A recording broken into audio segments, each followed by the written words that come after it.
Alerte, alerte, alerte. Tozawa. Bonjour, bonsoir, ça dépend à quelle heure vous nous suivez.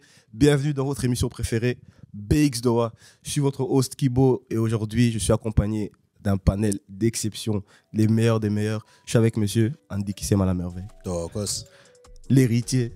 C'est des choses. J'ai un visionnaire.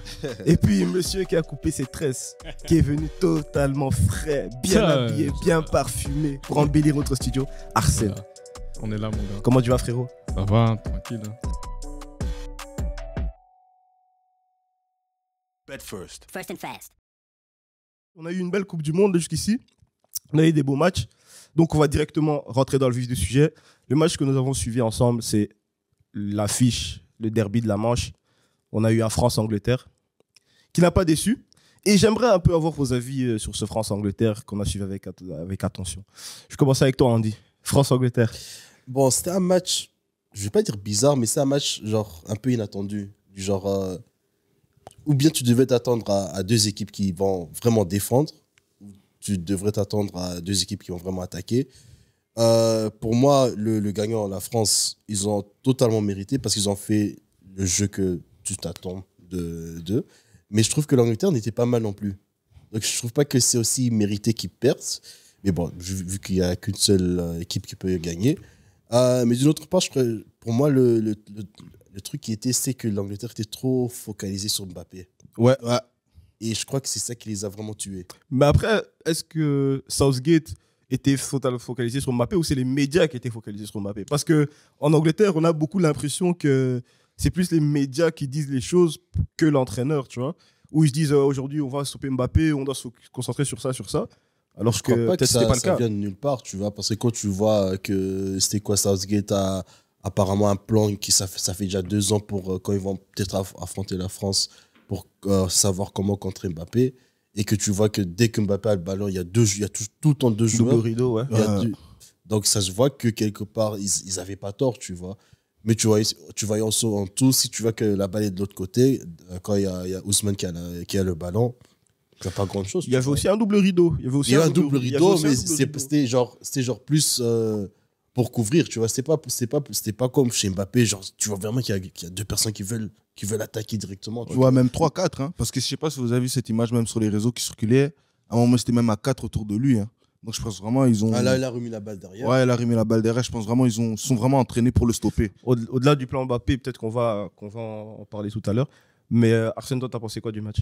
C'était un gros match. Hein. C'était un gros match entre deux équipes très talentueuses à tous les niveaux.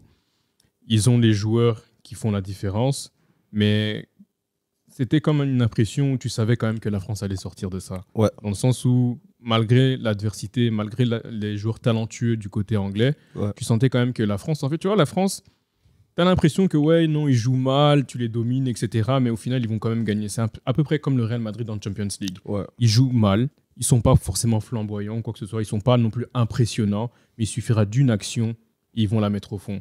Les autres équipes, justement, l'Angleterre a eu l'occasion de pouvoir revenir au score. Ouais. Ils ont plutôt même bien joué et maîtrisé le jeu. Mais c'est comme ça, tu vois. Comme on en avait parlé dernièrement, en plus, on parle de résultats. Ouais. On parle d'efficacité, on parle de pragmatisme. Tout à fait. Et la France, elle est vraiment dedans. Molière parle très bien français là-dedans. Ouais, c'est vrai. Et toi, tu veux rajouter quoi? Non, moi je rajoute ce qu'Arsène vient de dire. Donc c'était dans la logique des choses, comme j'avais aussi dans l'émission précédente, que la France allait s'imposer, mais c'est que... C'est bon, toi, t'as toujours raison. J'ai dit, moi t'es je suis fier. Hein? Ouais. Mais c'est que j'ai envie de mettre un point en défense, surtout sur les côtés. Hernandez et Koundé, vraiment, ils m'inquiètent vraiment.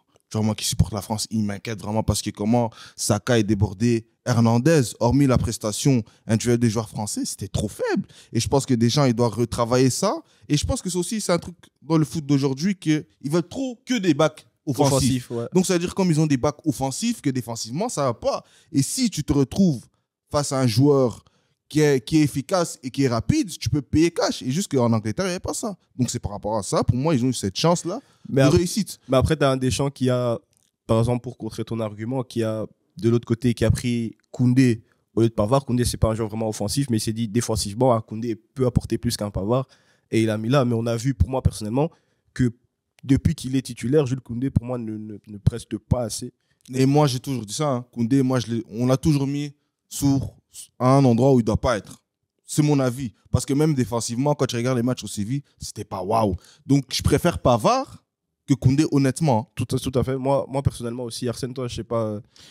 En fait, Koundé, il faut savoir que c'est un défenseur central. C'est un défenseur central de base. Donc, forcément, si tu mets quelqu'un dans des mauvaises conditions et pas à son poste, il n'est pas à l'aise. C'est comme si nous, on nous met dans une émission, on nous demande de traiter du badminton. Est-ce qu'on sera à l'aise ? Non. Voilà, c'est ça, tu vois. Bon, donc, badminton, c'est un peu exagéré. Oui, bon, parce que c'est un professionnel. C'est ça. Qui au Barça aussi. C'est juste pour mettre en lumière par rapport à ses propos, tu vois. Que ce soit même Pavard aussi, de base, c'est pas non plus un défenseur central, tu vois. Mais malgré tout, lui, il a pu être un peu plus habitué. Koundé, au Barça, il a fait trois matchs en tant qu'arrière droit. Ouais. 3 matchs en tant qu'arrière droit. Il était aussi mauvais. Ouais. À Séville aussi, il a dépanné de temps à autre. Mais sinon, la défense, quand il jouait de base à Séville, il était accompagné de Diego Carlos et Jesus Navas à droite. Et là, Koundé était très fort. Donc, je veux bien qu'on puisse critiquer Koundé sur ces aspects-là, mais de base, c'est pas son poste. Et on voit quand même que lorsqu'il dépanne à ce poste-là, il n'est pas bon non plus. Donc, si dans son pas bon-là, il est quand même meilleur que Pavard, et je pense que Didier Deschamps est un bon analyste. Moi, je trouve que vous êtes très, très sévère avec mon petit Benjamin. Pavard, vraiment. Non, Pavard, il a le Bayern Accreditation. Franchement, sinon. Moi, je trouve que vous payez cher. Toi, tu penses quoi? Bah, moi, je suis Arsène. Hein. Ouais. Mais vous aimez pas quoi chez Benjamin? Vous aimez pas sa coupe? Non, c'est pas ça. C'est la vie personnelle. Non, c'est pas ça. C'est juste que Benjamin Pavard, même en Nations League, je sais pas si vous vous rappelez, Pogba, il pétait des câbles avec lui. Il disait, viens ici, mais viens, qu'est-ce que tu fais? Etc. Il pétait des câbles, tu vois. Non, mais c'est pour dire que Benjamin Pavard, il a franchement l'étiquette du fait qu'il a été champion et qu'il a marqué, et que Grégoire Margoton lui a donné une carrière en disant second poteau Pavard. Ça a vraiment augmenté sa cote. Et en plus de cela, il a le Bayern Accreditation. Franchement, la famille, je suis désolé. Mais même. C'est pas au-delà du fait d'être un joueur champion du monde. Pour moi, c'est un joueur lambda. Non, on va dire la vérité. Quelles sont les qualités? Quelles sont ses qualités? Non, par rapport à Koundé, à ce poste-là, déjà défensivement, il est mieux que Koundé. On va dire la vérité. En back droit, je suis désolé. On va dire la vérité. Pas en défenseur central. Moi, je te parle back droit. Back droit en France, il n'y a pas plus fort que lui. Hein. Parce que pour te dire qu'ils ont même laissé Klaus à la maison qui est back droit. Juste pour te dire ça. Donc, ça veut dire que Pavard, pour moi, je dis encore pour moi, parce qu'il y en a peut-être qui vont dire non, t'es un menteur, tu connais pas le foot, t'es un footix. Non, Pavard, défensivement, il est plus fort que Koundé. Jour et nuit. En back droit. Back droit. Non, mais en fait. Attends, en tant que back droit? Oui, back droit. Oui. Voilà. En tant que back droit, oui. C'est ça le débat. C'est ça le débat. C'est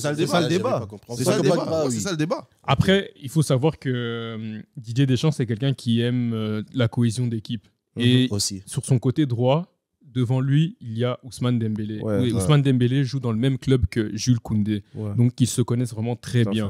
Donc, du coup, je pense que Didier Deschamps privilégie beaucoup plus ça, l'aspect cohésion, l'aspect qu'ils se connaissent, etc., pour pouvoir mettre Jules Koundé au-dessus de Benjamin Pavard. Okay. On a énuméré peut-être le point faible. Toi, tu as parlé de ce match-là. Côté français, on a énuméré Jules Koundé de ce côté droit. Tu as parlé d'un Théo Hernandez. Théo Hernandez qui est le frère de Lucas qui s'est blessé. Et on a un grand joueur qui a gagné la Ligue des Champions, Ferland Mendy, qui, encore une fois, rate une grande compétition. Est-ce que finalement, un Mendy n'aurait pas été peut-être mieux pour l'équipe de France? Franchement, ça, c'est des choix de coach. Hein. Ça, c'est des choix de coach parce que Ferland Mendy, c'est un très bon joueur, tu vois. C'est un très bon joueur. Ce qu'il fait au Real Madrid, c'est loyable. Donc, louable, pardon. Donc, personnellement, moi, si je devais faire la liste, et Dieu merci, je ne fais pas la liste parce que je ne suis pas coach, mais moi, je l'aurais mis dedans. Mais après, Théo Hernandez, ce qu'il fait au Milan AC, c'est très fort aussi. Mais Milan AC, t'as un joueur qui joue au Milan AC, ok, t'es champion d'Italie, et puis t'as un champion d'Espagne, gagnant de Ligue des Champions, gagnant de Super Coupe d'Espagne. Et top 3 à son poste. Top 3 à son poste. Mais tu crois, pour moi, en fait, je trouve ça logique qu'il prend Théo. Parce qu'en fait, si tu regardes bien la sélection de cette Coupe du Monde 2022 et celle de 2018, genre, il n'y a pas beaucoup qui a changé, tu vois. Et je crois dans les normes de Deschamps, il veut en fait toujours avoir les mêmes choses. Donc, je crois, là, je vais parler par exemple du milieu. Tu avais avant Matuidi 2018. Ouais, tout à fait à gauche. Et là t'as Rabiot, par exemple. Ouais. Genre, en fait, c'est totalement la même chose. Tu vois, et je crois que c'est plus dans cette optique qu'il a voulu réfléchir. Je me rappelle plus qui était 2018 back gauche. C'était Lucas. Lucas aussi. Lucas, Ben ouais, voilà. Lucas. Ben, je crois qu'il voulait juste la même progression, tu vois. Et que, vu que depuis 2018 jusqu'en 2022, je sais pas si Ferland a été en sélection plein de fois ou pas, Non, il a Trois, eu sa quatre chance fois. deux, trois deux, fois. trois fois, Deux, trois voilà. fois, ouais. Mais il s'est dit que, bah, avec ce que j'ai déjà, ça marche, donc pourquoi je dois changer? Oui, mais quand on regarde sur l'aspect défensif et même, bon, offensif, on va dire que Théo le surclasse. Or que peut-être pour moi, je veux dire Ferland parce que je suis fanatique du Real, mais quand tu regardes les deux paliers, offensif et défensif, c'est pas discutable. Tu mets Ferland tous les jours au-dessus. C'est pas parce qu'il y a un joueur qui joue en Italie ou le championnat, c'est le niveau de la Ligue 1. Ou ou certains clubs à le niveau de la Ligue 1. Oui, j'ai pas peur de le dire. Il y a certains clubs qu'au niveau de la Ligue 1, et là-bas, ils surclassent. Mais je vais te dire, mon ami, tu mets Théo Hernandez, on l'avait acheté au Real de Madrid. Quand il était venu chez nous, on l'avait acheté pour remplacer Marcelo. Il n'a pas réussi. Après, tu vas me dire que Ferland a réussi à surclasser Marcelo de 2 fois, que ce type n'a pas cette place, n'a pas sa place dans l'équipe. Et Théo Hernandez le surclasse. Où tu vois ça, frère? Dans quel monde? Dans quel monde? Pour moi, il n'y a pas de débat. Non, mais Y a pas de débat. tu sais, pour toi, c'est facile à dire parce que t'es pas le coach. T'es coach. Non, mais t'es T'as pas- le meilleur. Attends. Oui. Lui, il te regarde. C'est ça que je trouve toujours. Je trouve ça facile de nous, allez, pour nous, à dire ça parce que, genre, on regarde l'extérieur, mais lui, il doit être avec Vasiga pendant 1 mois. Ouais. Donc, il y a une cohésion qui doit être là. Il y a des gens qui doivent s'entendre là-bas. Aussi sur le jeu, sur le plan de terrain, tout ça, tout doit être bien, tu vois. Et moi, je suis aussi coach. Moi, si je suis dans un cas comme ça, je choisis pour quelque chose que j'ai déjà fait. Donc Ferland à la maison. Dans la logique des choses, comment il est, oui. Ferland à la maison. Ah, bon. Arsène, toi, tu dis quoi? Bah, c'est un sujet difficile dans le sens où ça, c'est propre au choix du coach, tu vois. Moi, comme j'ai dit, je l'aurais pris avec nous dans l'équipe pour être le second back gauche. Second. Parce que, oui, moi, sincèrement, je préfère Théo Hernandez en tant que titulaire. Moi, j'aime bien ce qu'il apporte offensivement. J'aime bien sa présence et son entente avec Mbappé. Hier, elle était vraiment géniale. Je trouve que c'est un très bon côté. Après, il faut savoir aussi qu'il y a beaucoup de coachs qui essayent de faire l'équilibre entre l'attaque et la défense. C'est-à-dire que s'il y a un côté qui est beaucoup plus offensif, l'autre sera d'office beaucoup plus défensif. Tout à fait. Et donc, du coup, le côté gauche de la France entre Mbappé et Théo Hernandez, il est ultra offensif. Alors que de l'autre côté, tu as quand même Jules Koundé. À côté, il y a Varane. Et dans le milieu de terrain aussi, il y a le milieu défensif qui vient parfois suppléer lorsque l'autre, il essaye un petit peu de faire des montées. Donc, en soi, moi, dans mon schéma tactique à moi, dans ma vision à moi, j'aurais pris Ferland Mendy dans le groupe. Dans le noyau. Mais j'aurais mis T'aurais Théo fait jouer Hernandez Théo Hernandez. titulaire. Mais il ne faut pas oublier non plus que de base, Théo Hernandez, ce n'est pas non plus le titulaire parce que c'était C'est son Lucas frère, Lucas, c'est Hernandez Lucas, qui était oui. censé être titulaire. Donc, du coup, c'est encore plus différent. Dans le cas de figure où tu n'as personne qui est blessé, si tu dois choisir entre prendre Théo Hernandez et Ferland Mendy, tu laisses Ferland Mendy à la maison alors. Dans ce cas-là, pour moi, ouais. Franchement, en tout cas, tu as bien fait de couper tes tresses. Ah ben, C'est quoi ça? c'est un avis qui est totalement justifiable. Manquer de respect à Ferland. C'est pas une question de manquer de respect. C'est parce que c'est ça, c'est un choix pourquoi de tu vas goût. prendre, C'est un choix de tu vas goût. prendre deux parce que si tu dois changer de composition, c'est justement ça qu'on reprochait à Martinez, non? Martinez, il n'était pas en capacité de pouvoir changer de composition en plein match. Tout à fait. Mais là maintenant, si tu prends Théo Hernandez, tu peux évoluer dans une défense différente. Donc du coup, ça fait d'autres schémas tactiques Mais tu sais, c'est qu'on et oublie. stratégies disponibles. Donc du coup, c'est pour ça que là maintenant, moi personnellement, s'il y avait possibilité de changer, si la France elle est, je sais pas moi, en difficulté, Ouais. tu mets Théo Hernandez sur le terrain, tu changes complètement le schéma tactique et le couloir gauche il est à lui et il sait très bien faire ça. Alors que est-ce Mais- que Ferland sait faire ça? Oui. Pourquoi on l'a recruté?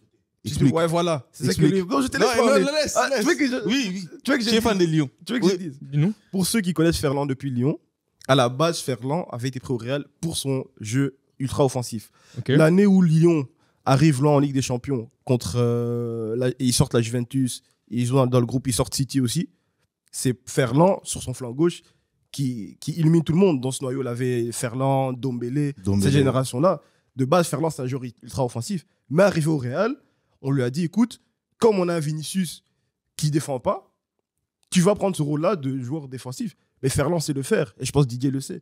Donc pour moi, cet argument-là n'est pas valable. N'est pas vraiment valable. Il est totalement parce que est-ce qu'il a évolué ces dernières années? Ça fait combien de saisons qu'il a pu évoluer à ce poste-là? Ça fait 2 ans. Voilà, ça fait 2 ans. Mais Alors que Théo, il le fait au plus haut niveau là maintenant. Là. Au plus haut niveau. Au plus haut niveau de son niveau à lui. Il le fait à plein régime. Donc pourquoi pas? Bon, c'est une question, c'est une question de goût. En fait, c'est un truc, moi, je peux pas comprendre parce qu'on a pris Théo 2 ans avant Ferland pour la même chose. Ouais, ça c'est vrai aussi. On l'a pris pour la même chose. Mais ça, c'est des questions de goût et de choix de l'entraîneur. Tu peux rien dire quand l'entraîneur il décide de prendre un certain profil plutôt qu'un autre. Ouais, mais c'est pas compréhensible à mon goût, mais bon. Mais bon, pour clôturer ce sujet débat gauche, on a un peu énuméré 2 peut-être points faibles des Français. Moi, l'impression que j'ai eue quand même sur le début de cette compétition, depuis le début de cette compétition, c'est que la France n'a jamais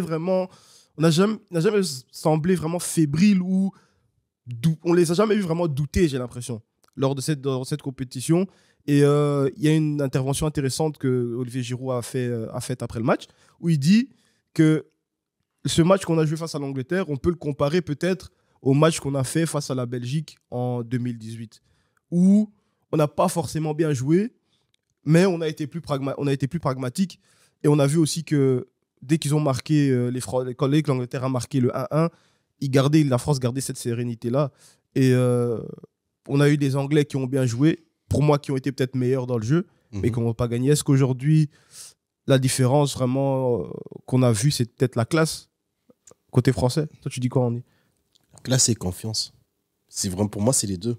Parce que quand tu vois comment... C'est comme tu dis, l'Angleterre égalise, et tu vois qu'il n'y a rien. Il n'y a pas de panique, il n'y a pas de... Ah ouais, on va faire comment? T'as pas de chant qui dit ah ouais, tu rames, va t'échauffer. Non, on joue, tu vois. Et là, je me suis dit, ok, ils sont prêts, tu vois. Après, après à l'aise, il y avait encore penalty, Kane rate, etc., tranquille. Tu au-dessus quand même. Mais tu vois qu'ils étaient tranquilles, tu vois. Et je crois que ça, c'est un peu l'expérience qu'ils ont eu avec tous les matchs qu'ils ont eu depuis la Coupe du Monde, depuis la dernière Coupe du Monde. C'est genre, des fois, on va bien jouer, des fois, on va mal jouer, mais l'important, c'est qu'on puisse gagner. Tout à fait. Et toi, tu as quelle analyse Ouais, comme j'ai dit en début d'émission, le pragmatisme a parlé. Hein. La France, c'est vraiment l'efficacité et la sérénité avant tout, tu vois. Moi, je savais très bien que l'Angleterre était un très bon adversaire et que ça allait être difficile de bouger la France. Ouais. Ils ont fait preuve quand même de courage, même si c'était parfois un petit peu platonique, tu vois. Il n'y avait pas assez de créativité, je trouve. C'était vraiment juste, on pose le schéma tactique, on respecte le schéma tactique. Après, on va tenter des choses via Harry Kane ou quoi que ce soit. C'était justement avec Saka qui était un petit peu les seuls. Ils avaient un petit peu peur, c'est vrai. Mais malgré tout, tu sentais que la France n'allait pas perdre. La France allait avoir un coup d'éclat, boum, ça allait finir dans le but. Il y avait beaucoup de sérénité derrière tout ça. Tout à fait. On a eu un petit, je ne sais même pas si c'était un débat ou un petit versus Mbappé et Walker. Mbappé qui a, pour moi, pas autant brillé que les autres matchs. Est-ce que Walker, finalement, l'a éteint ou pas? Non. Tu vois, Walker, tu connais le personnage dans Naruto là, qui a les poupées, là. Ils sont à 3. Ouais. Sasori. Oui, Sasori. Donc, ça veut dire que Walker, pour moi, c'est comme Sasori. Il a les shurikens sur les bras. Au revoir. Ouais, tu vois, c'est comme Sasori. Il était toujours accompagné de 3 personnes. Donc, c'était un combat déloyal. Mais un contre un, toi, tu voyais même comment il tremblait. Tu voyais vraiment comme... Et après, c'est qu'il a coursé une fois. Ouais, il a coursé une fois. Mais c'est comme toi, tu m'as dit, hein, tous les défenseurs de City, hors City, défensivement, c'est catastrophe. Ouais. C'est un autre sujet que peut-être qui est intéressant. C'est que, j'ai dit, je pense, dans l'émission passée, que les joueurs de City qui doivent faire des tâches défensives, une fois qu'ils sortent du schéma de Guardiola, ne sont pas aussi forts qu'on le pense peut-être. Mais tu sais, c'est totalement ça. Même pas forcément juste les défenseurs, mais tous les joueurs de City, tu vois. Lors de cette compétition, franchement, en dehors de leur collectivité vraiment fort et bien huilée par le gourou Guardiola, ils sont perdus. Ils ont du mal à s'exprimer et à faire des différences individuellement. En fait, ils ont besoin d'avoir leur collectif, leur passe entre les lignes, leur, je sais pas moi, leur disposition, la manière dont ils font les différentes courses, le jeu de position, etc. Ils ont besoin de ça. En dehors de cela, tu as l'impression qu'ils ont besoin de beaucoup plus de temps de s'accommoder de schémas tactiques. Et c'est dommage, mais c'est comme ça. Je vais un peu énumérer les joueurs des City qui sont dehors. Bernardo Silva, Portugal. Coupe du monde nul, dehors. Joao Cancelo, qui même été préféré Guerrero a même été préféré à lui au Portugal. Dehors. On a notre ami John Stones qui joue. Dehors. Phil Foden, que Freddy a comparé à Messi. Dehors. Oh Ouais, là non. là. T'inquiète. Il a dit que Phil Foden, c'est le nouveau Messi. Oui, Oh oui. Seigneur. Oui. Non, il a pas dit. Il a dit, hein. Oui. Si Phil Foden, si Messi revient à ses 22 ans, qu'ils auraient le même âge, Pardon. que Phil Foden l'aurait allumé. Ouais. Pardon. Ouais. Ça ouf. C'est à ouf. Est-ce qu'on doit rappeler le palmarès déjà de Messi? T'inquiète. Ah, On lui a dit. T'inquiète, c'est une petite parenthèse. Ok, On lui a dit, d'accord. t'inquiète. Ok. On retourne en Espagne qui sont fait sortir face au Maroc. Emeric Laporte, dehors. Rodri. Dehors. Ilkay Gundogan. Dehors. Et peut-être le plus pathétique et étonnant, c'est notre Kevin De Bruyne national. Dehors. Le seul citizen qui reste, soi-disant, de la meilleure équipe au monde, c'est Alvarez, avec l'Argentine, Bench player. qui est un joueur de banc. Donc, notre théorie est juste, voilà, c'est un A plus B, ça a été prouvé. On a avec un panel. Maintenant, les supporters de City, venez dans les commentaires. On va voir qui va gagner. Faux club, vraiment. Bah, c'est beau aussi. Hein, c'est beau.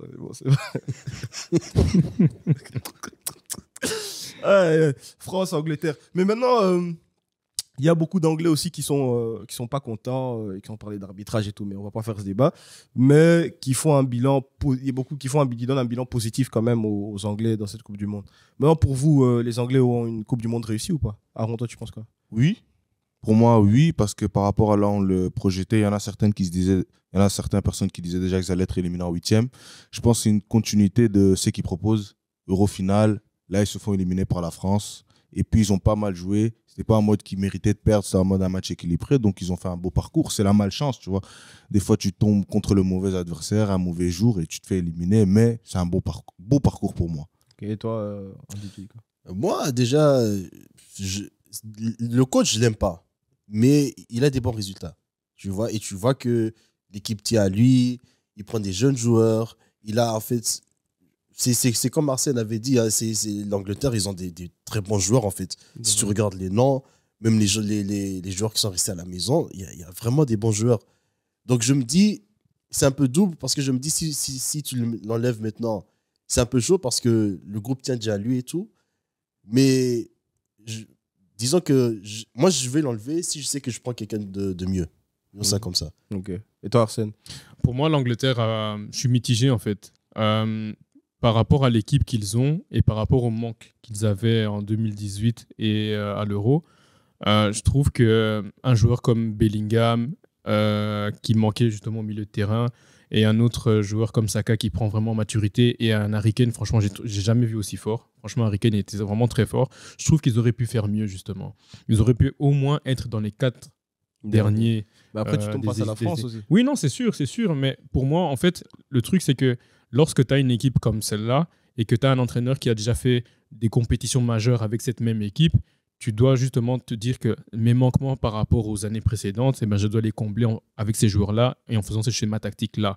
Mais malheureusement, pour moi, ils ont failli à la tâche. Et c'est toi que je suis à peu près mitigé par rapport au parcours anglais. Surtout que ces mêmes Anglais-là, bon, après, ça, c'est pas l'équipe, hein, c'est surtout les tabloïds, c'est surtout la presse, etc., qui se sont permis d'acheter des spots au Trocadéro en France et à Paris, etc., pour dire que it's coming home, etc. Et que pour, au final, voilà, se faire éliminer par cette équipe-là, c'est un énorme affront quand même. Donc, du coup, pour moi, c'est vrai que je suis mitigé, mais je voulais aussi rajouter le fait que Southgate, comme tu as dit, hein, c'est un entraîneur qui a ramené des résultats, parce que voilà, ils ont quand même fini dans les derniers carrés en 2018, ils ont été en finale à l'Euro, etc.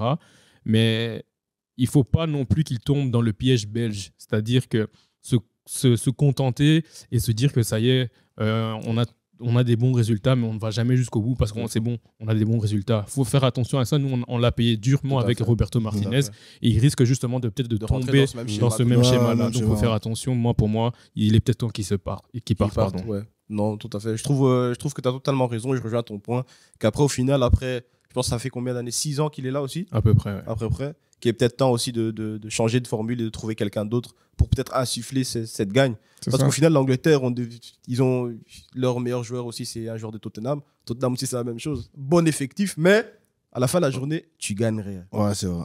Donc, tu fais miroiter des victoires, mais tu gagnes rien. C'est ça. Comme à long moment, Arsenal aussi a fait, mais bon, ça, c'est une autre histoire. BX Doha, c'est pas votre émission. C'était gratuit. On a eu d'autres quarts de finale. On a eu un Brésil-Croatie. Toros. Croatia. Bratislava. Toros. Ça, c'est là-dessus. Andy. C'est pas Turquie, Bratislava. Je m'en fous. Là, il invente seulement. Parce qu'il est contre les Brésiliens. C'est Slovénie. Non, la Croatie qui est passée au tir au but face à notre armada brésilien qu'on a chanté de louanges, qu'on a couvert de louanges pendant toutes nos émissions. Dansez surtout encore. toi ici. Danse. Voilà, danse. Danse, non? Chante encore. Aro, il est où? Chante. Viens chanter. Je m'avoue vaincu. Ouais, voilà. Donc, Andy, on va commencer chez toi, le victorieux. Brésil-Croatie, la Croatie qui passe. Moi, j'ai dit la Croatie, meilleur milieu de terrain de tout ce mondial. Moi, j'avais dit ça dès le début. Donc, c'est difficile. Et le truc, c'est le Brésil n'a pas de milieu de terrain. Et tout s'est joué là-bas. Parce que le seul milieu de terrain que le Brésil a, c'est qui? C'est Casemiro. Paqueta, Neymar. Et pendant le match, je crois tous on a vu le match. À l'aise, le Brésil avait la balle. C'était en train d'attaquer, chercher tout ça. Mais tu voyais que dès que la Croatie avait la balle, quand ça faisait tourner la balle, le tempo stable, était élevé. Mais après, on a notre ancien ballon d'or aussi qui porte encore la Croatie, Luka motherfucking Modric, 36 ans, qui a dominé totalement ce match. Justement. Et je pense que ça fait les Croates ne m'ont pas étonné en fait dans leur gestion du match en fait, dans le sens où tu ne te sentais pas capable de peut-être renverser le Brésil, mais tu les sentais capables de jouer le résultat et peut-être aller jusqu'au bout. Parce qu'au final, c'est une équipe aussi qui a fait une finale de Coupe du Monde la saison passée, l'édition précédente. Et voilà, ils ont été plus pragmatiques, plus réalistes. Et ils savaient que les Brésiliens, d'ailleurs, n'ont jamais peut-être gagné une séance de tir au but en Coupe du Monde. Mais les Brésiliens, c'est eux-mêmes leur faute. Parce que moi, je trouve, quand tu es en train de gagner 1-0, faut continuer. Même si c'est les prolongations, non. Faut continuer. Parce que les Croates, c'est des fous. Hein. Ils jouent avec l'âme. Et toi, t'as analysé. Non, je suis d'accord avec toi. Le Brésil est tombé dans la suffisance dès qu'ils ont commencé à marquer. En fait, ils sont tombés dans un jeu où ils voulaient commencer à provoquer les Croates. Par exemple, le duel entre Anthony et Perisic, là, ils se sont cherchés. Dès que Anthony il est rentré, il a essayé de faire un petit point à Perisic. Perisic, il n'a pas trop apprécié. Ouais. Ils se sont vraiment focalisés sur ça. Et tu les voyais lancer le ballon, perdre du temps, nanana. Mais les Croates, eux, ils étaient vraiment déter. Et tu t'as senti quand même que lorsque les remplaçants sont montés, côté croate, ils avaient la dalle. Ils sont rentrés avec le couteau entre les dents, etc. Okay. Ils ont voulu vraiment faire la différence. Ils ont push. Et ça a payé, tu vois. Mais encore une fois, le Brésil manque au rendez-vous. Après la Belgique, c'est la Croatie qui les élimine. Et ça, depuis 2002, je pense qu'on n'a jamais vu un Brésil fort dans une grande compétition comme la Coupe du Monde. Et c'est dommage. C'est dommage parce que c'était une équipe qui transmettait la joie, qui se permettait même de faire la danza do paloma, do pombo, avec l'entraîneur en même temps qu'il faisait ça, etc. Ouais. Mais au final... c'est les résultats qui comptent dans la Coupe du Monde. Et toi, t'as dit quoi? Je vais revenir aussi par rapport aux changements. Tu as dit que les Croates, ils ont fait des bons changements, mais je pense que les changements que Tite a fait, c'était des changements risqués. Malgré que Vinicius n'était pas vraiment dans son match, tu ne peux pas enlever un Vinicius ni un Richarlison pour mettre Pedro, frère. Tu vois ce que je veux dire? Pedro, il a fait 4 matchs en Europe. 4 matchs. C'est 4 semaines, 1 mois. Donc, ça veut dire... Toi, dans des situations comme ça, il faut te dire en tant que coach, c'est 0-0. Pourquoi je fais ça? Moi, j'avais l'impression que Tite, il se voyait déjà en finale. Il était dans l'euphorie comme tout le monde. Ouais, le Brésil, c'est la meilleure équipe. Donc, il s'est dit, comme on avait dit au début de l'émission, peu importe le changement que je fais, je vais gagner. Et par rapport à ça, ils ont payé cash. Parce que comme tu as dit, c'était l'axe, il n'y avait pas de l'envie, c'était dans la provocation, mais pas dans la gestion d'une victoire. Ouais. Malgré que Neymar a marqué, vers la fin, on ne reconnaissait plus le Brésil. C'était plus chambrer, humilier l'adversaire que de jouer au foot. Mais concentre-toi d'abord à ton premier métier avant de faire autre chose, tu vois. Et je pense que c'est vraiment à cause du coach. Hein. En plus, mention spéciale pour Marquinhos. Vraiment, il ramène avec lui l'ADN du loser du PSG. Loser du PSG qu'ils sont.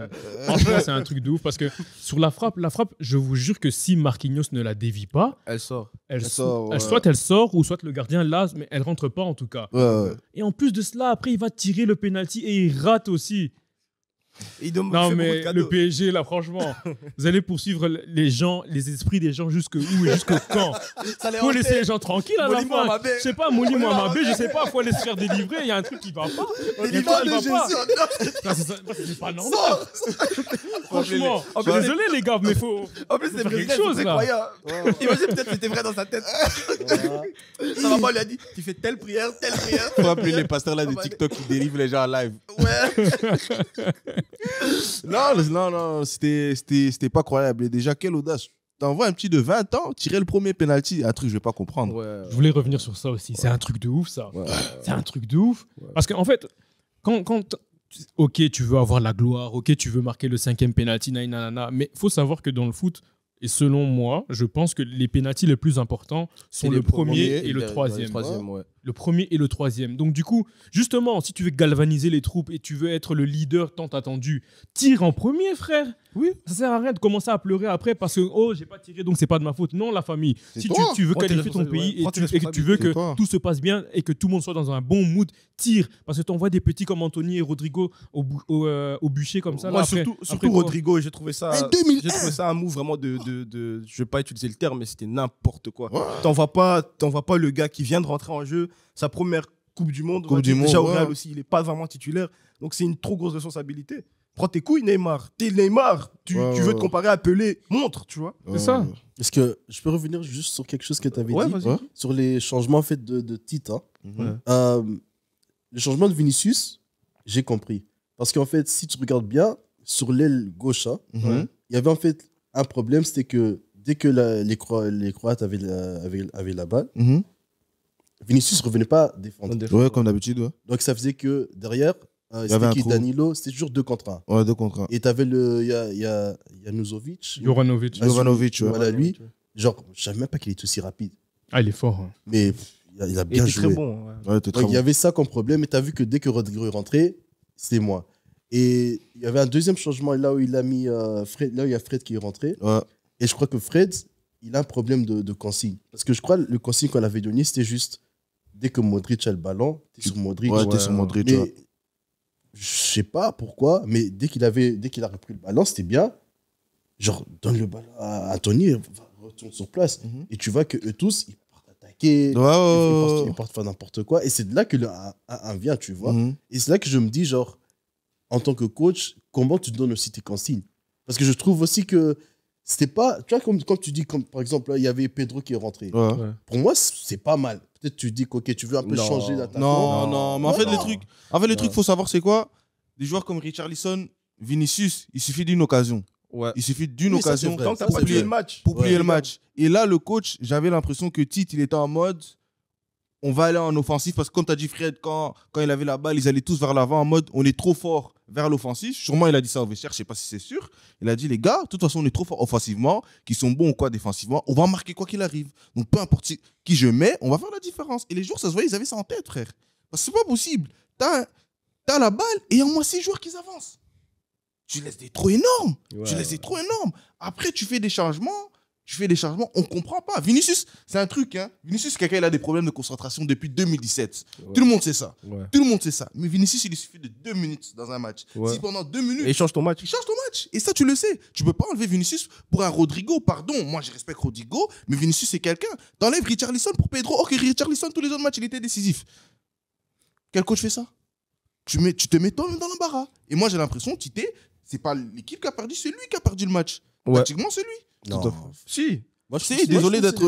Moi, je trouve que c'est les joueurs. Non, c'est les joueurs, mais c'est lui. Parce que les joueurs, pour moi, ils ont assez d'expérience pour gérer des matchs comme ça. Non. Si. Non. Déjà, quand tu regardes. Il n'y a pas que des jeunes. Hein. Non, Regarde. Dans leur ligne défensive, t'as Thiago Silva qui a de l'expérience, Marquinhos qui a de l'expérience, Oui. et au milieu, t'as un Casimiro aussi qui a de l'expérience. Il y a certaines choses que tu dois savoir, tu vois. Mais c'est pas les joueurs offensifs, parce que là, clairement, tu dois tuer la Croatie. Si tu mets ce deuxième but, le match, il est plié, tu vois. Mais t'enlèves potentiellement tes deux joueurs qui peuvent débloquer des situations, tu as le jeu de score. Mais frérot... Et on l'a vu, ils ont tiré 11 tirs cadrés. C'est pas la Corée. Hein. Ils ont tiré 11 tirs cadrés. Hein. Le Brésil, 21 tiré 11 tirs cadrés. Énormément. Ouais. Et peut-être pour conclure ce débat, on a tous parlé d'un Brésil favori, mais finalement, dans cette Coupe du Monde... Pas toi. Ok. Bon, je t'enlève du truc. Merci. Mais finalement, dans cette Coupe du Monde, ils ont perdu ou ils sont sortis face à l'équipe qui était sur papier la plus forte. Dans tous les autres, dans leur groupe, ils ont eu des matchs, ils ont que des matchs faciles en fait. Ça franchement, je pense qu'ils ont été sortis par l'expérience de la Croatie. Parce que au niveau croate, il faut dire ce qu'il est quand même. Ils ont quand même des joueurs d'extrême grande extrêmement talentueux, pardon. Ouais. Je pense à Gvardiol, je pense à Borna Sosa, je pense même au gardien Livakovic, Juranovic. Après, tu rajoutes à ça l'expérience de Lovren, tu rajoutes l'expérience de Marcelo Brozovic, tu rajoutes l'expérience de Modric et l'expérience même de Perisic en soi. Tout à fait. Et donc, du coup, ça fait un bon mélange. Donc, moi, je pense qu'ils sont vraiment sortis de 1 par leur arrogance. Ouais. Ils ont été arrogants, trop arrogants. Ouais. Et par l'expérience de la Croatie. Tout à fait. Et encore en parlant d'expérience de la Croatie, tu as énuméré quelques joueurs, mais quand tu regardes dans ce 11-là, il y a quand même beaucoup de gagnants en Ligue des Champions. Hein. Ouais. Lovren, Liverpool. Lovren avec Liverpool. Tu as Kovacic avec Chelsea. Modric. Non, mais celle de Kovacic, ça compte pas. Ça compte. C'est une victoire, frère. Arsenal, vous avez gagné la Ligue des Champions quand Quand vous avez gagné la Ligue des Champions Quand vous avez gagné la Ligue des Champions Un, deux, voilà. Même l'Europa League. Vanda Nayo, tu n'es pas avec nous. Asseyez-vous là-bas. On a Brozovic, champion d'Italie, et Perisic aussi champion d'Europe avec le Bayern, aussi champion d'Italie avec l'Inter. Donc finalement, c'est... Ah oui, non, mais moi totalement. C'est une équipe impressionnante. En plus de ça, ils étaient aussi en finale de la dernière Coupe du Monde. Voilà, c'est bien de connaître ses qualités, être sûr de ses qualités, mais justement, il faut savoir en jouer pour pouvoir passer au-dessus. Tout à fait. Le prochain match que je vais aborder, c'est la victoire sur penalty des Argentins face aux Pays-Bas. Je trouvais que c'était une très très belle rencontre qui s'est jouée peut-être en prolongation aussi. Qu'est-ce que nous avons à dire sur ce match? Peut-être Aaron, je vais commencer avec toi. Il y a 2 joueurs en Argentine. Seulement 2 joueurs. Enzo Fernandez, qui joue au Benfica, et Lionel Messi. Ils ont joué 2 contre 11. Ils ont rapporté le match. C'est tout. 2 contre 11. 2 contre 11. Parce que tu vas pas me dire, dis-moi un autre joueur en Argentine qui était bon, ce match-là. De Paul, tu trouvais bon? Pour ce qu'il devait faire, oui. Tu trouvais bon de tout ce qu'il a fait depuis le début de la compétition. Tu trouvais bon ce match-là? Ouais. Tu trouvais qu'il surclassait les autres? C'est pas qu'il surclassait, mais il fait son taf. Non. Pour moi, vous mettez trop des Paul à une hauteur qu'il n'est pas. Hein. Tu sais que moi, des Paul, je le vois pas comme vous le voyez. Hein. Tu vas comment? Non, moi, je le vois comme un joueur normal. Hein. Mais c'est un joueur normal. Il est dans son rôle. Il est un joueur normal. Mais parce qu'en mode, quand on parle de Depol, on parlait toujours en mode c'est lui la solution, frère. Non, c'est pas ce qu'on dit. Il presse seulement, il tacle. C'est pas ce qu'on dit. C'est un joueur comme Paredes. Non. Tu t'égares. Non. Tu t'égares. Non. Paredes, il est peut-être bon à l'UFC, mais certainement pas au football. Et tu compares des pôles à ce joueur-là. S'il te plaît. Paredes, c'est un catastrophe. Non. Respectez Paredes. C'est le même niveau, frère. Paredes, c'est comme Trésor Mputu. Tu vois le tacle là qu'il avait fait sur l'arbitre là. Sur les chests. Saut des chassés. Chaud des chassés, la motema. Non, mais en reparlant du match, ouais, c'est vrai que l'Argentine, ils avaient dominé la première mi-temps, même vers la fin, deuxième mi-temps. C'est juste que Luis Van Gaal, il avait fait des bons changements avec Wout Weghorst, qui a marqué un doublé, vraiment, des vrais doublés, un vrai changement. Mais tu voyais chaque fois que c'était Enzo Fernandez et Lionel Messi qui cherchaient des solutions. Et je pense que quand tu as deux joueurs comme ça qui maîtrisent le jeu, surtout l'aspect, qui perd rarement le ballon, et ils ont un équilibre aussi dans l'effectif, que tu es obligé de battre cette Hollande-là qui était, pour moi, c'était en dessous. L'Hollande, c'était vraiment en dessous. Oui. À part les 2 occasions-là, c'était pas trop dangereux, à mes yeux. Mais après, peut-être leur effectif aussi, c'est un peu le genre de résultat que tu attends. Moi, je trouve que c'est logique que l'Argentine passe. Parce que je pense qu'ok, tu as un grand coach. On a tous mis l'Hollande un peu comme outsider parce qu'il y a Louis van Gaal. Mais quand tu regardes sur leurs 11, il n'y a pas peut-être un seul joueur de classe mondiale. Mais c'est pour ça que je dis que c'était en dessous. Mais donc, toi, tu mettais. Si on compare joueur par joueur, Argentine, Hollande, ça se tape. Hein. À part Lionel Messi et quelques joueurs, ça se tape. Mais ça se tape, dans ce genre de compétition, les grosses différences se font aussi des fois dans les joueurs, les stars offensifs que tu as. Ouais. Que Hollande n'a pas, et c'est que Louis van Gaal a essayé de mettre avec Depay. Mais Depay, il en manque de rythme, clairement. Bergwijn n'a pas apporté ce qu'il devait apporter. Donc, moi, je trouve que c'est logique un peu qu'il sorte. Mais que l'Argentine aussi gagne un peu de chance parce qu'on peut dire ce qu'on veut. Ils gagnent 2-0, ils reviennent à 2-2, l'Hollande. Pour moi, pour prolongation, si l'Hollande a plus un peu de pragmatisme, ils peuvent revenir. Tu vois. Mais toi, tu voulais dire quoi, Arsène? Ah non, je suis d'accord. En fait, les Hollandais se sont fait sortir par le talent de Lionel Messi déjà de 1. Parce que c'est lui, je ne sais pas si vous vous imaginez la passe qu'il a faite. Là. Avant de faire cette passe, il fait d'abord une feinte de passe. Il ne voit pas Molina partir. Enfin, dans le sens où il a la tête sur le ballon ou devant lui en tout cas, mais il ne voit pas Molina partir, mais il sait que s'il fait cette passe-là à ce moment-là, ça va arriver vers Molina. Il l'a fait, elle casse 2 lignes, le milieu de terrain et la défense. C'est un truc de malade. Et en plus de cela, après, le penalty, on va dire, il a marqué juste un penalty. Mais penalty en quart de finale, en jouant pour l'Argentine, il faut le mettre. Seuls les très grands joueurs comme Cristiano, Messi et d'autres peuvent, à mon avis, le faire. Et encore, Messi, c'est peut-être pas forcément le meilleur tireur, mais il a quand même mis le penalty. Et de manière vraiment très classe. Tu vois. Donc, après, les Hollandais aussi... Il y a beaucoup de personnes qui critiquent un peu l'attitude des Argentins par rapport à ce match-là, etc. Moi, je voulais revenir un petit peu par rapport à ça, qu'il n'y a pas de cause sans conséquence. Enfin, il n'y a pas de conséquence sans cause. Tout à fait. Parce que au départ, d'après ce que j'ai lu, d'après ce que j'ai vu, etc., ce sont les Hollandais qui ont cherché la petite guéguerre avec les Argentins, que ce soit Van der Vaart, que ce soit Van Basten, que ce soit Luis van Gaal lui-même, etc. Et même Weghorst, sur le banc de touche et même pendant la séance de tir au but, qui ont essayé d'haranguer les Hollandais pour essayer de les déstabiliser, etc.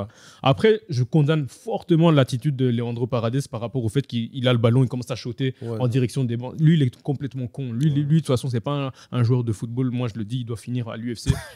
Si c'est sa catégorie là-bas, il veut se taper là-bas. Qu'il aille là-bas se taper, mais il va ramasser des macofis là-bas, il va comprendre quoi la vie. Tu vois. Donc, non, mais c'est pour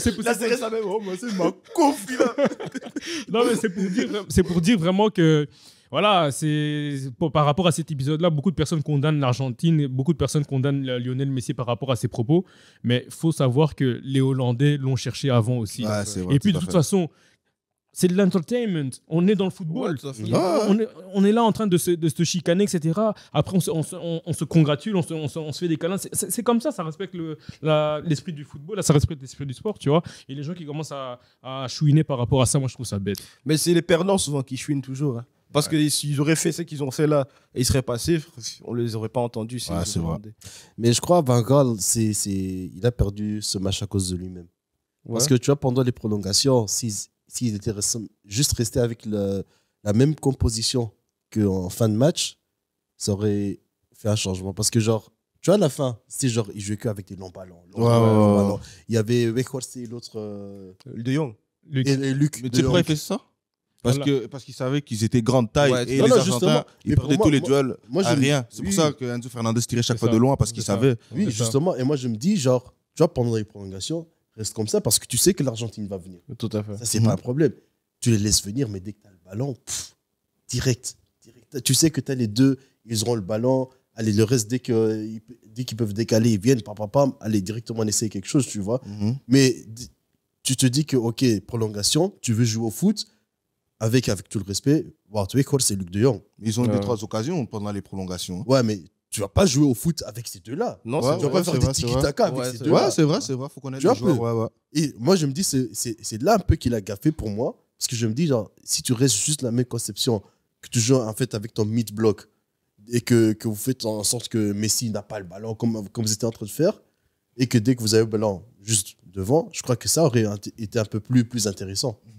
Après, j'ai lu un truc très marrant où les gens ont essayé de donner de l'importance à la sélection de notre joueur qui joue à Bruges ici, Noah Lang, en disant oui, aux entraînements, c'est lui qui jouait Messi. Donc, il nous a aidés. On va gagner ces matchs parce que Noah Lang jouait Messi à l'entraînement. Ouais, une petite anecdote marrante d'ailleurs. Mais Passons. Mais les Hollandais, voilà, sont éliminés. Je trouve qu'ils ont quand même fait plus à ce que je m'attendais. Et ils sont sortis logiquement pour moi. Ouais. Pour toi aussi, sortis logique. Ouais, courage à eux. C'est bien. Et dans 4 ans, on les voit où? Même place. Je pense aussi. Ouais.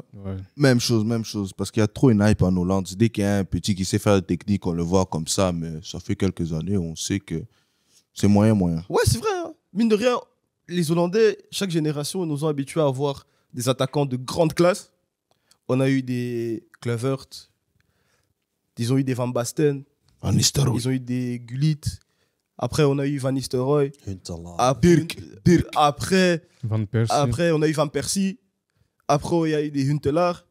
Et maintenant, ça fait quelques années que... Il n'y a plus. Ils essaient de chercher ça avec Memphis, mais Memphis, malheureusement. Pour moi, ça Mais Memphis, c'est leur meilleur joueur. Non, il y a... pardon. Il y a Frenkie. Mais je parle de... Offensif, ok. Ouais, Memphis, c'est leur meilleur joueur. Non, pour moi, Gakpo m'a ébloui un peu. Ouais. Il a fait une bonne Coupe du Monde. Mais je le vois pas au niveau d'un RVP ou d'un mais c'est pas son rôle non plus, je crois. Parce qu'à PSV, il joue à gauche. Hein. C'est un gauche. Ouais, il joue à gauche. Tu vois, et moi, je me dis, si Gakpo est le meilleur buteur de la Hollande, c'est une honte. Ouais. Je te rejoins, tout à fait. Avec tout le respect, mais c'est une honte. Ouais, je te rejoins. Si c'est un petit comme ça qui doit vous porter, ouais. Ah, mais non. Je te rejoins. C'est comme la Belgique. Quand je vois que Doku, c'est lui qui est maintenant le gars que tout le monde dit maintenant, ouais, c'est Doku le prochain. Ouais. J'ai dit, mais c'est une honte. Ouais, c'est vrai. Je te rejoins. Tu vois? Non, c'est compliqué. Et je sais pas. Même à l'Euro, je les vois pas faire grand-chose. Puis il y a Ronald Koeman qui revient aussi en sélection parce que Van Gaal arrête pour des raisons de santé aussi. Mais les Hollandais, ils ont difficile. Hein. Dans la Belgique, je pense qu'ils ont même une meilleure génération qu'eux. En jeune pour l'Euro qui arrive. Ouais. Mais ça a toujours été comme ça en Hollande depuis 2012. Hein. Si tu regardes chaque fois leur effectif, il y a chaque fois... Sauf que la différence, c'était quoi? Ils avaient 2-3 stars, tu vois. Et là, il n'y a pas de star à part Frenkie. Van Dijk. Il y a Van Dijk, mais en Hollande, c'était en attaque. Il y avait un attaquant, un milieu de terrain, et puis il y avait un défenseur central. Ils ont eu des Van Persie, Robben, Sneijder, Van der Vaart. Oh, frérot. Et puis quand il y avait Van Nistelrooy, ils avaient Seedorf. Seedorf David. Vous avez même oublié Robben. Robben, frérot. Dirk Kuyt. Dirk Kuyt. Même à un moment, Ryan Babel était même trop fort, là, en 2010. En plus, moi pour revenir au match contre l'Argentine, quand Weghorst il s'est plaint que Lionel Messi n'a pas voulu le serrer la main à la fin du match. De base, lui-même, il était en train justement de trash talk pendant la séance de tir au but. Et voilà, on le voit à l'image à la fin où on voit Otamendi faire des gestes, etc. C'est parce que c'est la frustration de tout ce qu'il y a eu entre les deux qui est sorti. Cette image-là aussi, elle a fait beaucoup parler, etc. Manque de classe, etc. Et les Hollandais, moi, je trouve ils doivent vraiment pas parler de classe, ces gens-là, parce qu'en compétition internationale, on se rappelle de leur passif. 2006, 2008. Rappelez-vous le match contre le Portugal, je pense, c'était où il y a au moins, je sais pas, 8 cartons rouges en tout dans le match. Ou même un des matchs, c'était en 2010, je pense, c'était Nigel de Jong qui fait un saut de chasse. Non, ça c'était en finale. En finale. Iniesta, c'était contre... C'était Xabi, non? C'est Xabi Alonso. Xabi Alonso. Oui, voilà. Saut déchassé, justement, sur Xabi Alonso. Saut déchassé n'a moté, voilà. Et ils veulent nous parler de classe, ils veulent nous parler de pas trash talk, etc. La famille. Ça le touche au cœur, vraiment. Hein. Ouais, non, il a raison. Il a raison. Parce que des fois, les médias, ils aiment bien, genre, extrapoler et faire et donner une mauvaise image à certains trucs sans vraiment parler de ce qui s'est passé et de tout ce qu'il y a autour. Tu vois. Voilà. Ah, c'est ça le média. Et c'est pour ça que, voilà, on est purement libre. On est sur moi, YouTube et on parle de tout aussi longtemps que c'est contre Messi, c'est pas grave. Aussi, c'est contre Ronaldo, ouais, ça devient un problème. Ah, pourquoi Hein? Ça a une affinité bizarre. Mais Ronaldo, c'est le meilleur au monde, tu veux dire. Oh. Bon, Tolongwe na sije wana.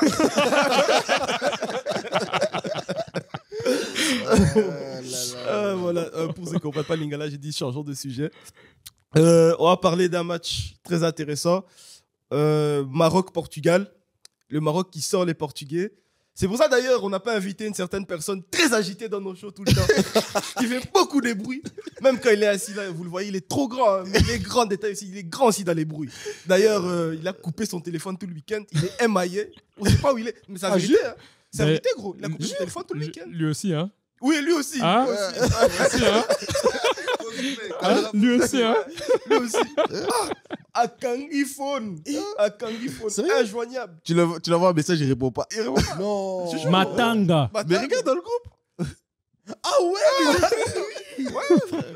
Ouais, frère. Vous n'avez pas vu le message. Il est émaillé. En plus, normalement, il est toujours là. Ouais. Toujours. Toujours. Tu sais, il avait tellement de stress, il n'est même pas venu regarder le match. Il savait. Mais besides that, voilà, le Maroc gagne face au Portugal, passe en demi-finale historique. Première équipe africaine à passer en demi-finale de Coupe du Monde. C'est génial. Victoire 1-0. Et voilà, ils ont fait plaisir. Qu'est-ce que toi, tu as à dire sur ce match? Ah, franchement, il faut les donner du crédit. Franchement, c'est une victoire incroyable. Et il faut aussi souligner leur parcours parce que c'est pas un parcours en mode ils ont eu que des vendeurs de poissons ou des choses comme ça, tu vois. Ils ont quand même eu dans leur groupe, mis à part le Canada, la Croatie, dernière finaliste de la Coupe du Monde 2018, la Belgique, dernière demi-finaliste de la dernière Coupe du Monde. Ensuite, ils battent l'Espagne. Voilà, l'Espagne. On connaît l'Espagne. Ils battent le Portugal. On connaît le Portugal. C'est louable, tu vois. C'est l'une des parmi de toutes les équipes qu'il y a et les 4 dernières équipes qui restent en demi-finale qui vont jouer tous les matchs possibles en Coupe du Monde parce que même s'ils perdent, ils pourront jouer le match de la 3e place. Donc, ils auront tous 7 matchs à jouer. Franchement, il faut respecter. Première équipe africaine à le faire. Et en plus de cela, ce qui est bien pour l'Afrique, c'est qu'il débloque une place en plus pour la prochaine Coupe du Monde. Une ou 2 places, je sais plus. Mais après, c'est une Coupe du Monde à 48, je pense. Oui, ouais, bon. C'est ce qui fait qu'on aura d'office plus de places. Mais Et je trouve que en fait, il donne l'exemple aussi pour les autres sélections africaines et surtout pour les fédérations africaines. Surtout pour les fédérations africaines. Fouzi Lechka, en tout cas, chapeau. Voilà. Franchement, lui, il faut absolument. Je pense que s'il y a possibilité. Des masterclass. Oui, il doit donner des masterclass. Ouais. Donc, il doit dire comment savoir gérer, comment savoir faire en sorte que les fédérations se comportent comme une vraie fédération. C'est-à-dire que lorsque vous recevez des deniers de la part de la FIFA, vous les utilisez pour l'infrastructure. C'est le ministre du budget au Maroc. Hein.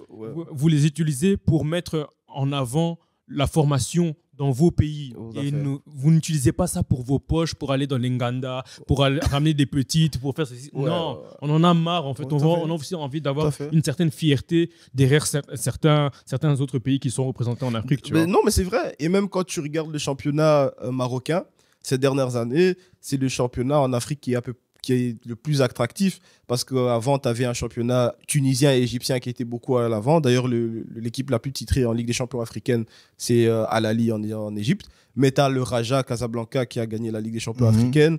Tu as beaucoup de joueurs qui sortent là-bas. Ils ont inauguré un nouveau complexe aussi de foot là-bas au Maroc qui est très important. Mohamed VI. Le complexe Mohamed VI. Tu as beaucoup de binationaux maintenant qui vont jouer pour le Maroc car il y a ces infrastructures. Quand il y a une vision, on gagne. On gagne. Clairement, je ne sais pas si, comme tu l'as très bien dit, hein, des joueurs comme par exemple Hakimi s'est permis de snobber entre guillemets l'Espagne pour choisir le Maroc, tu vois. Et très tôt déjà, je pense aussi Hakim Ziyech, il avait des sollicitations des Pays-Bas, mais il a choisi le Maroc. Donc, c'est pour dire que là-bas, ils ont un cadre professionnel qui donne envie aux joueurs. C'est pour ça que moi, je ne blâme plus les binationaux. Si un joueur veut choisir de jouer pour la Belgique, l'Allemagne, l'Angleterre, l'Espagne, peu importe, c'est son droit et il a raison parce qu'il pense à sa carrière sportive et au professionnalisme de la fédération. Parce que si il n'y a pas de professionnalisme, il se dit que peut-être il va gâcher une carrière internationale, il risque de passer à côté de quelque chose. Alors que les Marocains, justement, ils ont mis tellement ça en place et que la formation là-bas aussi, elle est tellement bien parce que maintenant, moi, je ne suis plus pour qu'on puisse obliger limite les binationaux à choisir une nation qu'ils ne veulent pas forcément en premier. Okay. Ils n'iront pas avec le cœur. Ils n'iront pas avec le cœur et donc ils ne se donneront pas à fond.